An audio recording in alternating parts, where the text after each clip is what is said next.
Kang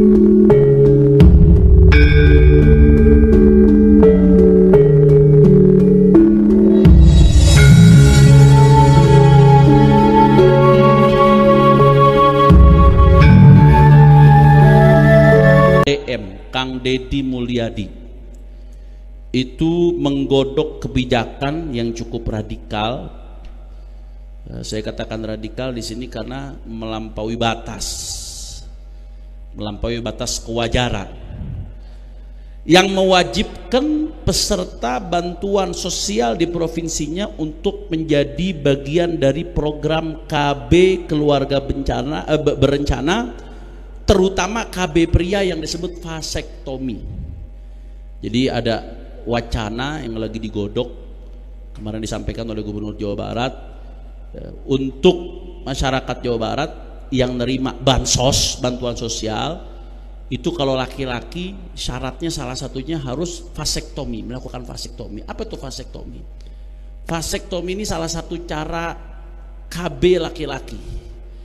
Jadi vasektomi itu ya metode kontrasepsi permanen untuk pria dengan cara memotong atau mengikat saluran sperma yang disebut vas deferens agar sperma tidak keluar saat ejakulasi dini. Itu namanya vasektomi. Ahiba'il kiram, bagaimana pandangan syariat soal vasektomi ini?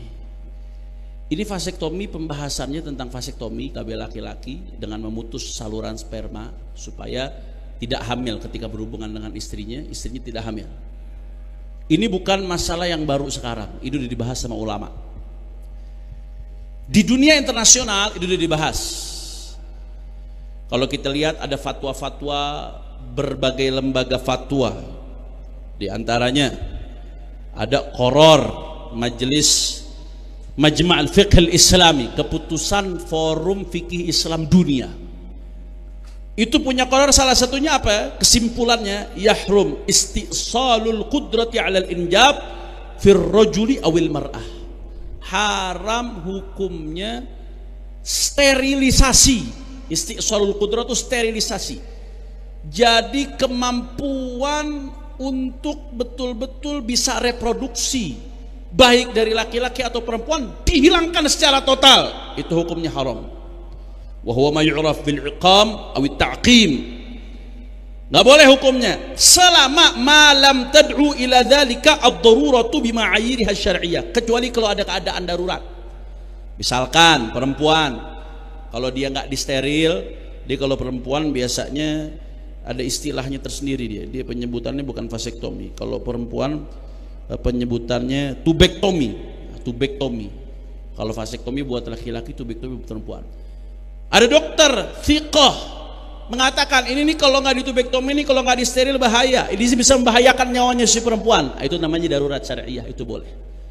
Tapi selama nggak ada keadaan seperti itu, nggak ada keadaan darurat yang sesuai dengan kriteria syariat, nggak boleh hukumnya, haram, saudara. Kira-kira jelas atau tidak? Dan juga ada fatwa dari Majelis Ifta Yordania. Ini Majelis Ifta Yordan salah satu majelis fatwa di dunia yang cukup banyak mendapat sorotan ulama dunia. Di sini disebutkan ajma'al ulama 'ala tahrim tahdidin nasl wal qiyam bi ayyi 'amalin yaqta'u dzurriyyah karabtil anabib lil inath wa qat'il qanawatil manawiyah lidzukur wa ma asybah dzalik. Yang intinya kesimpulannya ya tadi, kalau steril betul-betul dihilangkan kemampuan untuk reproduksi secara permanen, itu diharamkan, kecuali kalau dalam keadaan darurat. Kira-kira jelas atau tidak? Nah sekarang pertanyaannya, Beb, vasektomi itu permanen apa enggak sih? Bisa dibalikin lagi apa enggak vasektomi? Nah, jadi vasektomi itu sebetulnya secara medis bisa dikembalikan lagi. Jadi setelah diputus itu saluran air mani, bisa dikembalikan lagi. Nama proses pengembaliannya adalah vasostomi atau reversal vasektomi. Pusing kan ente dengar? Makanya Anda baca, takut salah nyebut. Vasotomi atau reversal vasektomi. Itu ada proses itu, tapi ada tapinya. Nggak ada yang bisa jamin itu kembali 100%, saudara. Bahkan banyak jurnal-jurnal ilmiah membuktikan setelah melakukan penelitian, semakin lama jarak antara vasovasotomi atau reversal vasektomi, semakin lama jarak antara vasektominya, diputusnya dengan dikembalikannya, itu kemungkinan kembalinya semakin kecil. Jadi andai kata jarak dari vasektomi ketika diputus sampai dioperasi dikembalikan lagi 10 tahun atau lebih, itu semakin lama jarak mengembalikannya semakin kecil. Itu yang pertama. Bahkan kalau dekat sekalipun jaraknya, nggak ada jaminan dia bisa balik lagi, saudara. Kira-kira jelas atau tidak? Secara teori bisa, tapi nggak ada yang bisa menjamin. Resiko itu ada. Yang kedua, kalaupun bisa, biayanya mahal. Itu data menyebutkan di Amerika, itu operasi vasovasostomi untuk mengembalikan yang udah keputus itu antara 5.000 sampai 15.000 dolar, saudara. 5.000 sampai 15.000 dolar. $1 itu kurang lebih 100 dolar, kurang 1.600.000-an kurang lebih. Berarti kalau 1.000 dolar sekitar 16 jutaan. Kalau 10.000 dolar 160 jutaan. Kalau 15.000 dolar ente hitung sendiri. Itu kalau daerah Megamendung dapat tanah berapa meter itu? Nggak gampang biayanya, dan itu pun nggak semua tempat bisa. Harus betul-betul yang melakukan dokter spesialis urologi, spesialis saluran, mohon maaf, spesialis saluran kemih. Dan nggak semua rumah sakit bisa melakukan itu, saudara. Jadi memang potensi terjadinya pemandulan permanen yang ditimbulkan karena vasektomi itu sangat besar. Dan potensi bisa dikembalikan lagi seperti semula tidak ada kepastian. Dia ada prosentase-prosentasenya berdasarkan penelitian. Semakin lama semakin sulit untuk dikembalikan seperti semula, saudara.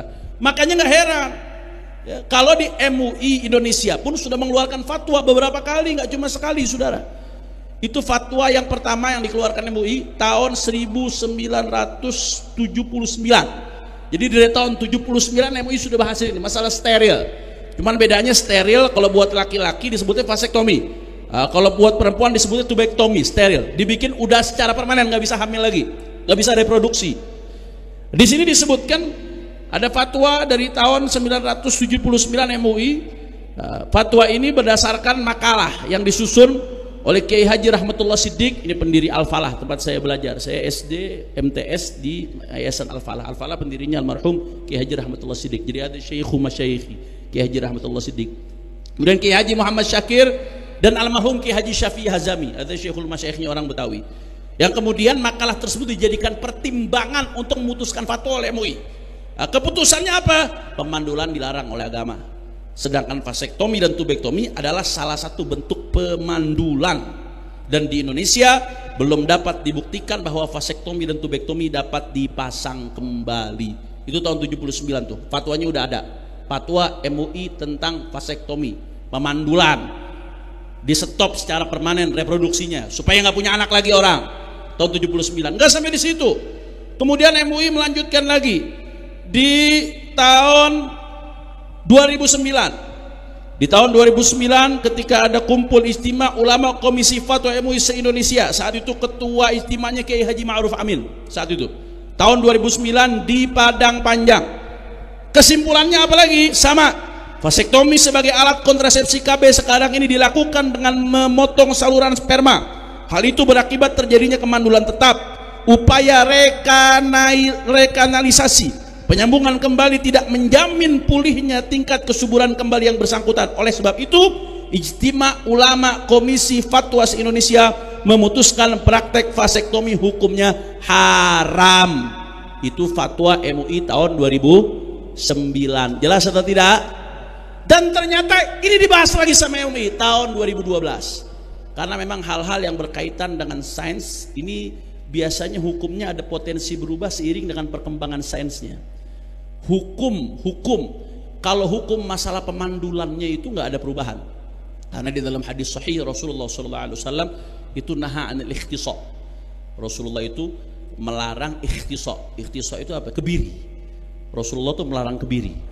Kebiri dilarang oleh Rasulullah SAW. Ya, karena kebiri itu satu menghilangkan syahwat. Orang kalau udah dikebiri nggak ada syahwatnya sama sekali. Dan yang kedua udah kehilangan kemampuan untuk reproduksi orang kalau dikebiri. Dilarang oleh Nabi SAW. Nah ulama-ulama mengkiaskan, maka dikiaskan kepada kebiri apa? Segala sesuatu yang menghilangkan kemampuan reproduksi itu dikiaskan. Sebagaimana kebiri haram karena dia menyebabkan orang nggak punya anak, Sedangkan hifdzun nasl, menjaga kelestarian keturunan, itu bagian daripada tujuan syariat, maqasidus syariah. Maka segala sesuatu yang menyebabkan orang jadi nggak bisa punya anak secara permanen diharamkan. Qiyasan ala nahyil ikhtisar, dikiaskan kepada larangan untuk kebiri, karena ilatnya menyebabkan seseorang nggak bisa punya anak. Jelas atau tidak? Paham atau tidak? Jadi kalau hukum pemandulannya secara permanen udah jelas haram. Cuman perkembangannya di sini sehingga kadang fatwa berubah. Perkembangannya, apakah vasektomi ini termasuk pemandulan permanen atau bukan? Apakah bisa dikembalikan atau bukan? Karena ini berkembang nih, teknologi berkembang. Makanya tahun 2012 dibahas lagi. Akhirnya di tahun 2012 diputuskan tetap haram oleh MUI. Lagi-lagi fatwa MUI tetap haram. Tapi ada pengecualian. Ada pengecualian. Apa pengecualiannya? A. Untuk tujuan yang tidak mengalahi syariat. B. Tidak menimbulkan kemandulan permanen. Tetap tuh ada wanti-wanti seperti itu. Artinya kalau nggak ada jaminan ini nggak boleh, tetap haram hukumnya. C. Ada jaminan dapat dilakukan rekanalisasi yang dapat mengembalikan fungsi reproduksi seperti semula. Harus ada jaminan. D. Tidak menimbulkan bahaya mudarat bagi yang bersangkutan. Dan E. Ini yang paling penting. Apa? Tidak dimasukkan ke dalam program dan metode kontrasepsi mantap, saudara. Jadi fatwa MUI jelas, andai kata pun boleh dalam keadaan darurat tertentu, darurat medis. Kalau sekiranya bisa membahayakan diri dia, itu pun boleh. Itu pun nggak boleh jadi program pemerintah. Apalagi sampai jadi syarat untuk terima bansos. Sekarang kalau yang miskin, orangnya anaknya baru satu, bagaimana? Kalau yang miskin orangnya belum punya anak, bagaimana? Mau disuruh vasektomi? Andai pun dia punya anak banyak, apa nggak ada solusi lain? Selain memandulkan dia, selain bikin dia nggak bisa punya anak lagi. Kira-kira jelas atau tidak? Makanya di sini tegas, ada ketentuan, ada rekomendasi dari MUI. Apa rekomendasinya? Ini yang mau saya tekankan. Rekomendasinya satu, pemerintah diminta tidak mengkampanyekan vasektomi secara terbuka, umum dan massal sebagai salah satu bentuk alat kontrasepsi untuk masyarakat. Vasektomi dimungkinkan hanya untuk orang-orang tertentu yang memenuhi persyaratan sebagaimana di atas. Jadi dilarang itu, diminta supaya pemerintah nggak kampanye, apalagi dijadikan syarat bansos. Jelas atau tidak? Paham? Jadi saya minta, tolong Kang Deddy Mulyadi ya. Saya nggak punya sentimen pribadi sama Deddy Mulyadi. Walaupun dia punya masa lalu catatan hitam dengan umat Islam di Purwakarta saat itu, ya selama itu nggak diulangi, saudara, apa yang baik kita katakan baik, apa yang buruk kita katakan buruk, saudara. Tapi kalau udah nyenggol-nyenggol soal hukum syariat seperti ini, saudara, mau membuat kebijakan yang bertentangan dengan syariat, kewajiban kita untuk mengingatkan, tolong jangan, mumpung belum jadi nih, jangan dilanjutkan. Karena kalau dilanjutkan, jangan salahkan nanti kalau Anda berhadapan dengan kiai se-Jawa Barat. Betul atau tidak? Betul atau tidak? Cari solusi lain. Emang nggak ada solusi lain selain pemandulan? Nggak ada solusi lain selain vasektomi? Oh enggak, nanti itu apa namanya, akhirnya kalau satu keluarga anaknya banyak padahal keluarganya miskin, akhirnya bansos negara jatuhnya ke dia juga. Ini kan urusan teknis. Ya ente pejabat digaji buat ngurusin teknis. Cari dong solusi lain, saudara. Kan bisa dicari bagaimana caranya ada pemerataan bansos. Oh kalau satu keluarga anaknya kebanyakan, ya udah dia dapat jatah bansos tetap segitu, nggak perlu dengan sesuai dengan jumlah anaknya. Tapi kalau keluarga emang mampu, ya udah, daripada dikasih ke koruptor mendingan dikasih ke orang miskin, saudara. Betul atau tidak? Betul atau tidak? Masya Allah. Dan saudara, dan saya tegaskan, urusan bansos ini kalau kita bicara maqasidus syariah, ya maqasidus syariah, esensi daripada bersyariat, saya sudah sering jelaskan, ada namanya hifdzuddin, menjaga agama, ini urutannya. Yang kedua hifdzu an-nafs, menjaga jiwa. Yang ketiga hifdzul aqal, menjaga akal. Yang keempat hifdzun nasl, menjaga kelestarian keturunan. Yang kelima hifdzul mal, menjaga harta. Urusan pemandulan ini bertentangan dengan prinsip syariat hifdzun nasl, menjaga kelestarian keturunan. Dan urusan bansos berkaitan dengan hifdzul mal. Kalau kita lihat dari segi apakah fakta terjadi apa enggak, vasektomi mudaratnya muhaqqaqah. Yang namanya madarat pemandulannya udah pasti bisa dipastikan. Karena dia nggak punya anak lagi setelah itu, saudara. Sedangkan yang namanya bansos urusan teknis pembagian bansos, andai kata anaknya banyak, dia madaratnya sifatnya masih madnunah atau bahkan mahuma, belum ada kepastian, pasti madarat, saudara. Kalau ini udah pasti madarat. Dan andai kata pun sama-sama ada mudarat yang pasti, yang namanya hifdzun nasl muqaddam ala hifdzul mal. Menjaga kelestarian itu lebih didahulukan daripada menjaga harta. Itu secara pandangan maqasidus syariah. Makanya kayak nggak ada solusi lain. Urusan bansos orang dibikin mandul, saudara. La ilaha illallah. Beb, kalau KB perempuan bagaimana? Kalau KB perempuan, saya nggak mau bicara masalah KB saat ini, panjang. MUI sudah punya fatwa, memang dirinci hukumnya. Ada yang sifatnya permanen, ada yang nggak permanen.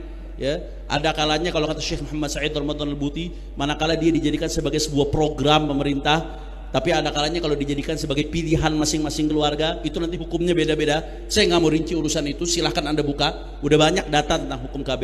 Tapi yang masalah kalau dijadikan permanen seperti ini namanya bisa menyebabkan pemandulan, sedangkan nggak ada kepastian dia bisa dikembalikan lagi. Makanya saya mau tanya, ini di sini banyak para kiai, banyak para ulama, banyak para asatid, santri Jawa Barat. Kalau begitu program syarat wajib vasektomi untuk penerima bansos, kira-kira tolak atau terima?